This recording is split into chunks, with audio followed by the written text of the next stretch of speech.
Fresh Morning. Fresh Morning. Sur les 104.5 Urban FM, la station urbaine, et vous écoutez le Da Fresh Morning. Mosley, on parle de politique, on parle de quoi ce matin? Nous parlons de politique. Bonjour tout le monde.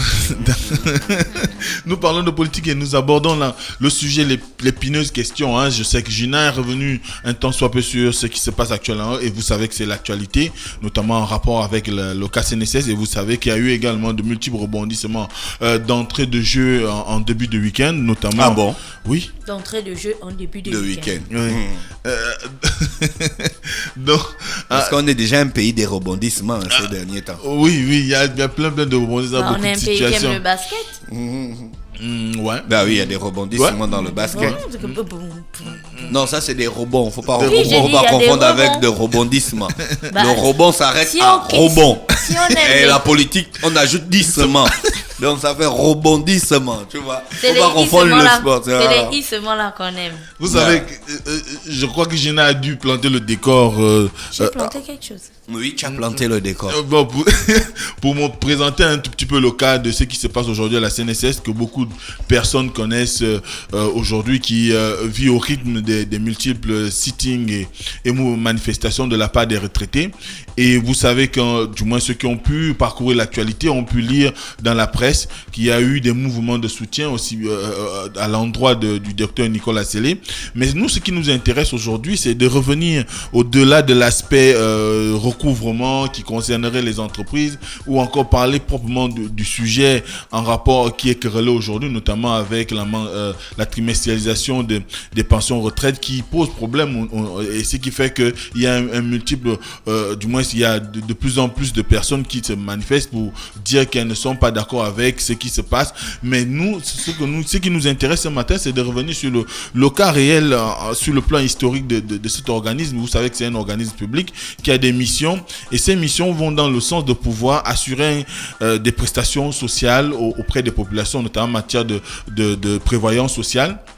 Et dès cet instant, la CNSS a dès sa création, parce que beaucoup de gens parfois se demandent pourquoi aujourd'hui on arrive à cette situation. Il faut savoir que la CNSS a été créée dans les années 1975, notamment en novembre 1975, et dès sa mise en place, les missions qui lui ont été assignées avaient pour objectif de pouvoir gérer un certain nombre on va dire, d'actifs de l'État en matière sociale, pour permettre à ce que, par exemple, le volet aujourd'hui qui est le plus connu, qui est celui des retraités, soit quelque chose qui pourrait permettre à ce que la plupart des agents publics ou encore des fonctionnaires puissent bénéficier d'une allocation de retraite au moment où ils cesseront leur activité.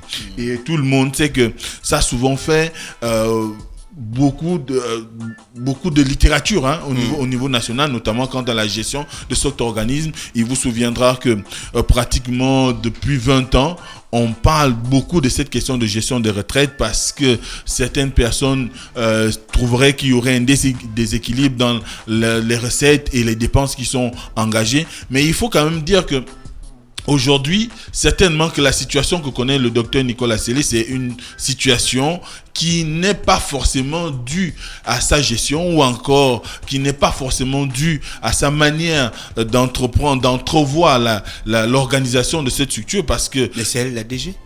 Oui, c'était la DG.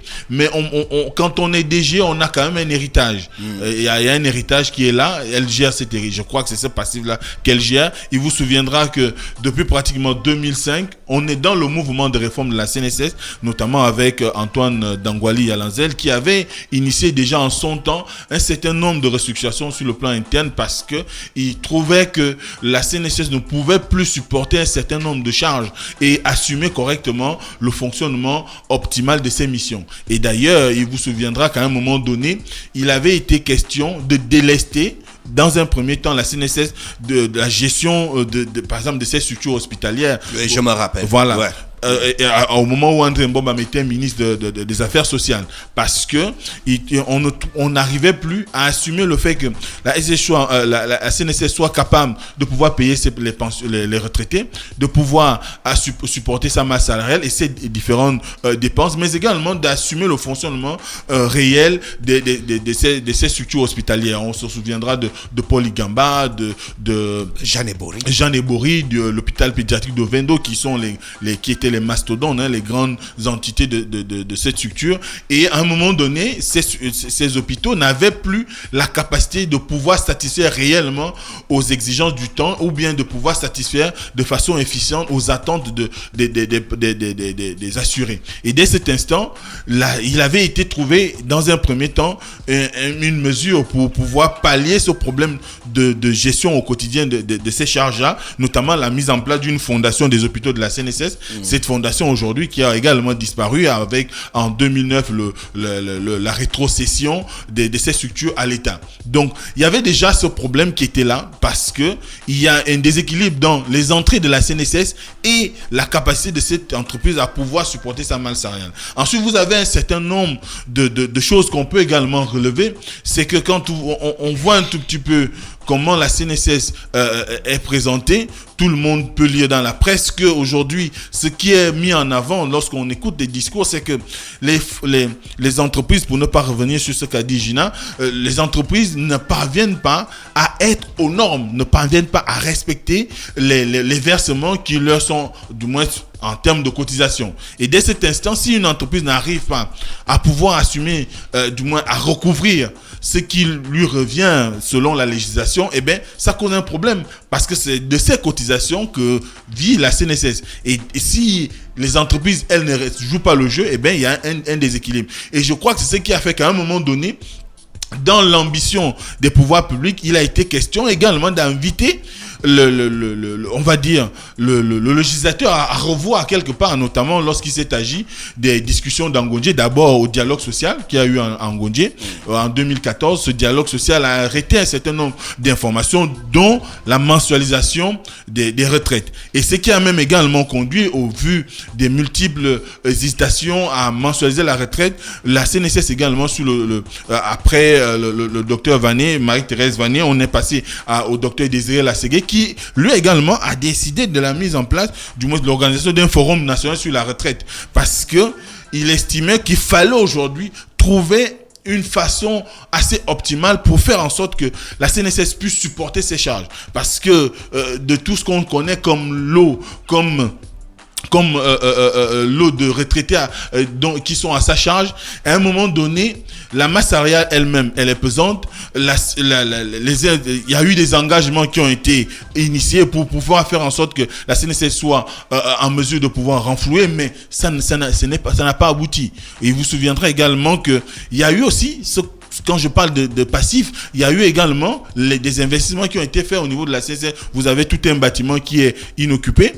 Et ce bâtiment-là, c'est forcément de l'argent qui a été investi, mais qui n'a pas permis à ce que les services qui avaient été, du moins l'objectif qui avait été escompté pour la construction de ce bâtiment soit respecté, dans la mesure où il ne sert pratiquement à rien aujourd'hui. Donc il y a eu aujourd'hui, quand on regarde un tout petit peu... C'est un coffre sous ce bâtiment. Oui.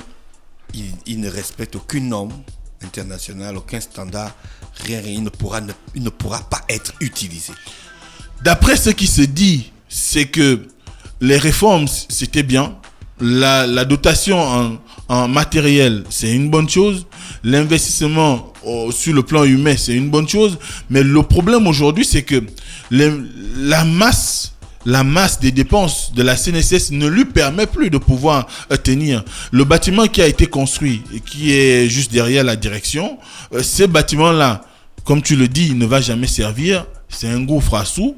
Et ça montre quand même que aujourd'hui, quand on voit la situation de la CNSS, c'est beaucoup plus des questions comme je le dis souvent, des questions de management, des questions de choix politiques, des questions de choix organisationnels, et qui font qu'à un moment donné, une structure comme la CNSS, qui a besoin d'un certain montant de financement pour supporter ses charges, doit finalement se retrouver à pouvoir se rendre compte qu'à un moment donné de sa suite, il ne peut plus être en mesure de se garantir sa pérennité. Et c'est tout le sens aujourd'hui, et je crois que c'est l'alerte qu'a lancé Nicole Assélé lorsqu'elle a commencé à engager les discussions avec les partenaires sociaux pour dire oui. Mais elle dit quoi concrètement aux retraités? Ils veulent avoir des informations claires et nettes.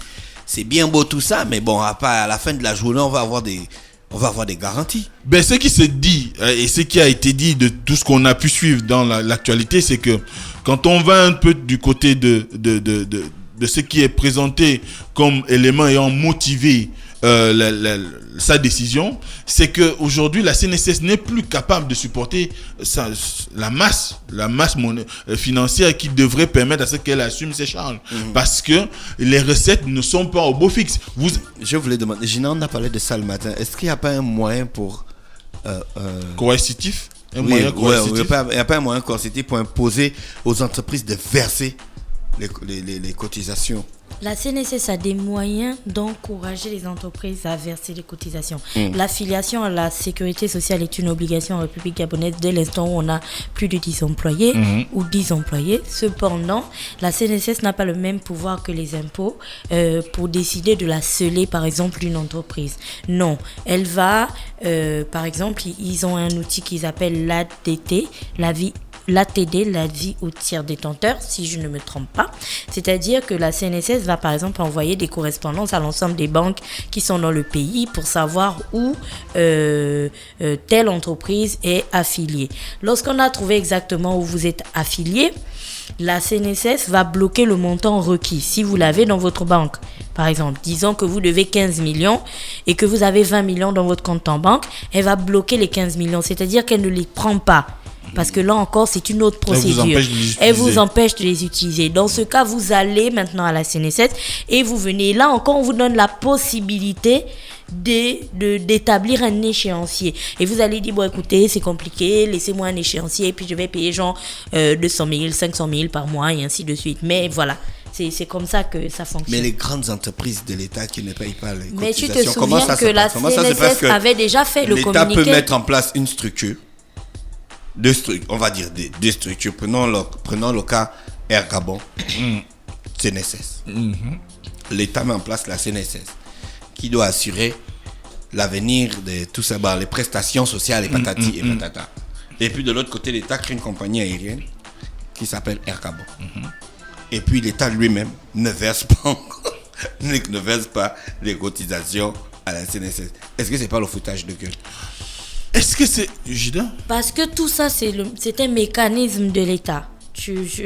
Par exemple, disons que c'est...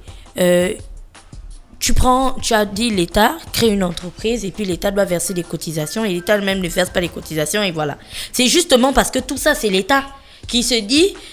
En fait, non, tu il ne doit pas repousses. se dire. Non, mais tu veux une explication, non? Je ne veux pas... Je suis en train de t'expliquer. Voilà. L'État se dit que bon... Nous-mêmes, nous devons à nous-mêmes 10 millions. C'est pas grave. Dès que ça ira mieux, quand je dis ça ira mieux, c'est-à-dire la situation économique ira mieux, on réglera les 10 millions que nous devons à nous-mêmes. Pour l'instant, avançons. Et puis on avance, sauf que l'année prochaine, la situation ne s'améliore pas. Elle va de mal en pis. Donc au lieu de devoir 10 millions, l'État se doit à lui-même désormais 30 millions. Et ainsi de suite, jusqu'à ce qu'un employé de l'État en question aille à la retraite et n'ait plus la possibilité de prendre son argent. Et constate que l'État n'a pas versé. Sauf que quand on dit l'État, tu as déjà genre 4 directeurs qui sont passés. Ou 5 directeurs qui chacun remettait à demain en espérant que la situation économique revienne au beau fixe. Tu as 5 directeurs qui sont passés, tu as des procédures, des textes, des trucs, des machins. Donc ça fait cet imbroglio que l'on peut...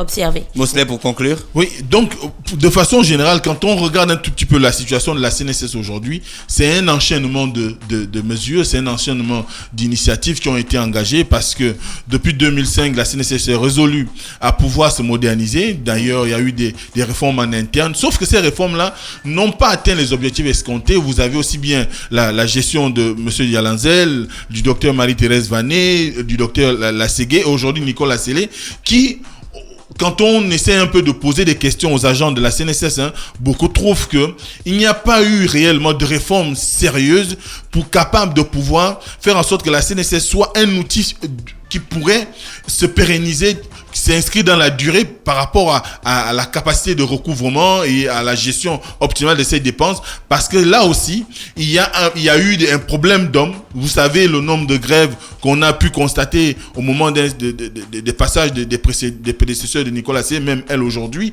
c'est parce que simplement, les gens ont l'impression qu'à chaque fois qu'il y a une nouvelle tête au niveau de la CNSS ou encore, c'est commun à toutes les institutions au Gabon, il y a une nouvelle politique qui s'engage. Cette politique-là n'a pas forcément pour ambition de pouvoir mettre la priorité sur la santé financière de l'institution ou encore de pouvoir garantir une pérennisation des actions ou des activités de l'entreprise. Et ce qui fait qu'on tombe sous le coup de la malgouvernance parfois ou encore un pilotage à vue. D'ailleurs, j'ai rencontré un agent de la CNSS qui me disait que lui, ce qu'il retient pour le moment, c'est que pendant longtemps, la CNSS a souffert d'une chose, c'est d'abord l'organigramme.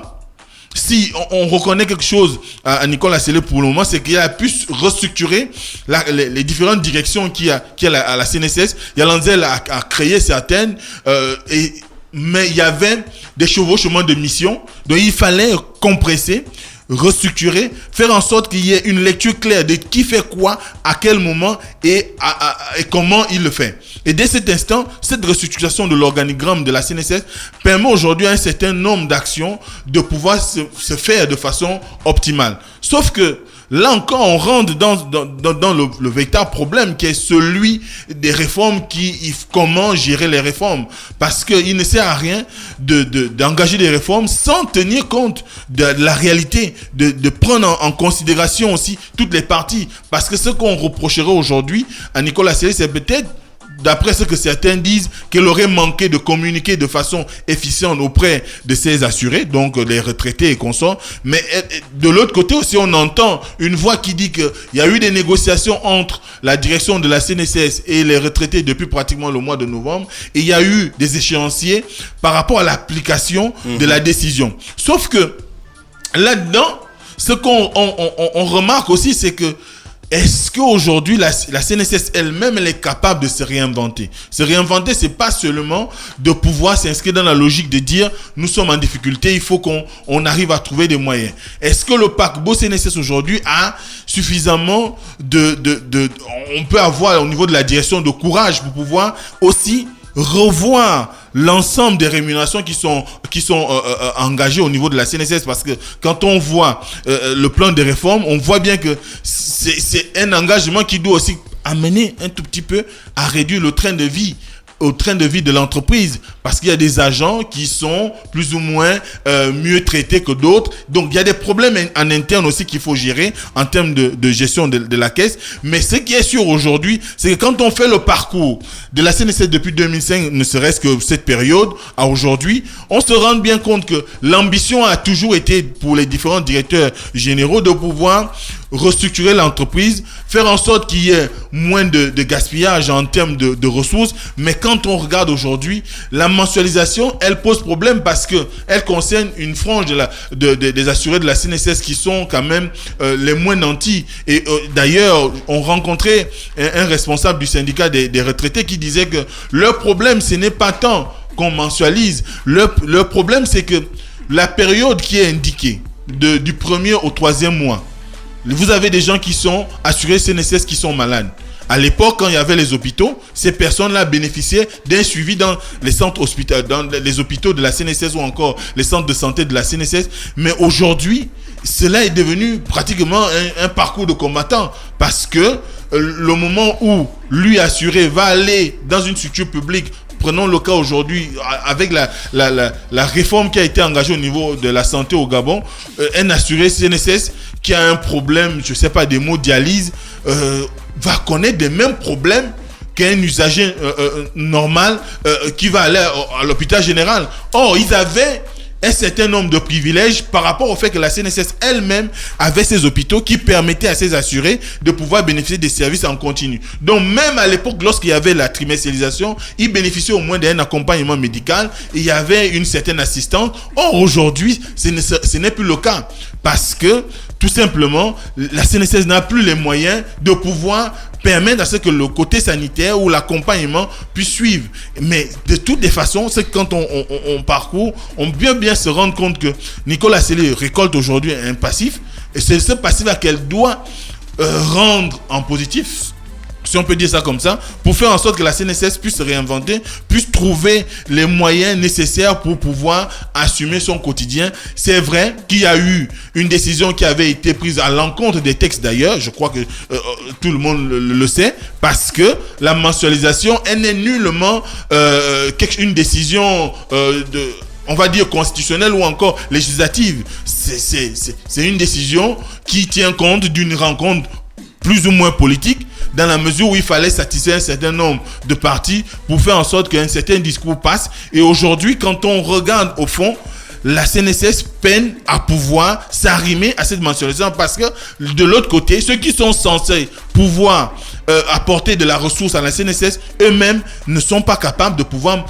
mensualiser leurs cotisations. Donc dès cet instant, il faut que le législateur, comme le disait Gina ce matin, le législateur, l'État, la CNSS trouve un terrain d'entente avec leurs clients, dont les partenaires sociaux qui sont les retraités, pour qu'ensemble, ils puissent discuter de comment aujourd'hui on peut... On respecte la loi, il n'y a pas de discuter encore. On respecte la loi, c'est simple.